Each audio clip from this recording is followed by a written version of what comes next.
Welcome back to Candid Classroom, the show where we break down complex education policies to understand their impact on students, schools, and society.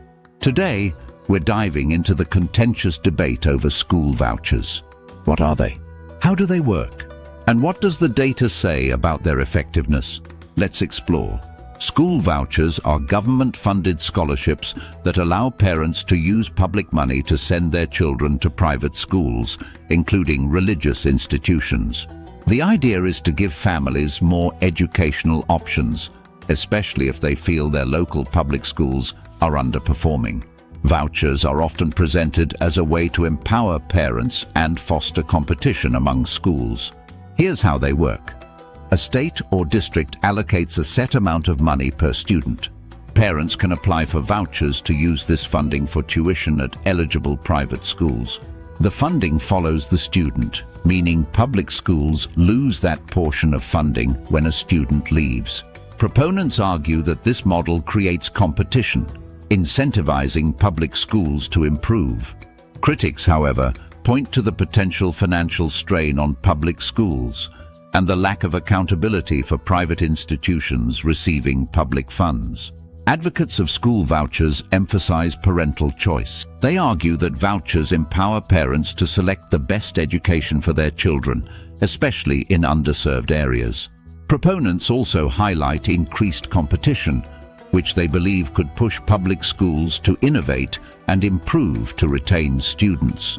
Additionally, vouchers are often viewed as a lifeline for students in failing schools, providing access to higher quality education.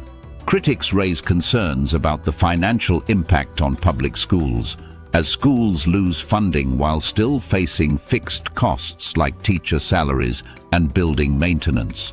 Research from the National Education Policy Center highlights these budgetary challenges. Critics also point out the lack of accountability in private schools receiving voucher funds, with some studies, including one from the Brookings Institution, indicating disparities in educational quality. Equity is another issue, as vouchers can primarily benefit families already able to afford private school tuition. Furthermore, programs allowing public funds for religious schools spark debates about the separation of church and state. The evidence on school vouchers is mixed. A study by the Urban Institute shows modest gains in college enrollment for students using vouchers in certain programs, particularly for Black and Latino students. However, the National Bureau of Economic Research finds no significant improvement in academic performance for most voucher recipients compared to public school students. Public school performance in areas with voucher programs also shows inconclusive results, with some studies suggesting slight improvements and others finding no measurable impact. The financial challenges for public schools, as reported by the Economic Policy Institute, remain a significant concern. Not all voucher programs are created equal. States like Wisconsin and Florida have long-standing voucher systems, while Arizona has implemented expansive programs covering nearly all students.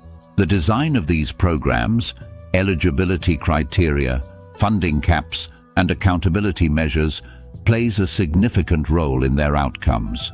Supporters of vouchers argue they level the playing field for low-income families. However, critics counter that many families still face barriers such as transportation and additional costs. Proponents claim competition improves all schools, but critics note that education operates within a complex ecosystem, not a purely market-driven framework. While choice is valuable, critics emphasize the importance of ensuring equitable funding for all students. School vouchers remain one of the most polarizing issues in education. They promise greater choice and opportunity, but come with significant trade-offs that impact public schools and equity. As with any policy, the devil is in the details. The outcomes depend on how vouchers are implemented and who benefits most. What's your take? Should public dollars fund private education? Let us know in the comments below, and don't forget to like, share and subscribe to Candid Classroom for more nuanced discussions on education policies. See you next time.